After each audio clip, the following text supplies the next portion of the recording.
સુરતમાં દારૂબંધીના ધજાગરા ઉડાડનાર બુટલેગરો અને ખેપિયાઓ પાસેથી ઝડપાયેલા લાખોની કિંમતના દારૂનો જથ્થો ઝોન 4ની ટીમ દ્વારા નાશ કરાયો હતો।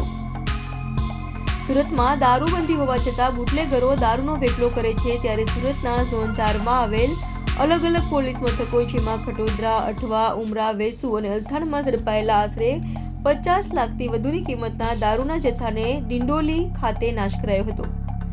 दारूनी बोतलों पर बुलडोजर फेरवी दई नाश करायो હતો। जोन 4 विस्तार की 46,203 बोतल्स हैं और 85 लाख रुपए का टोटल मुद्दा माल है, जिसका आज नाश किया जा रहा है।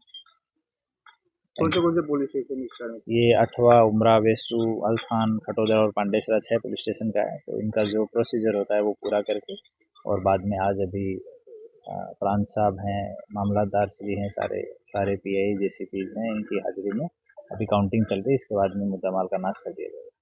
Thank you.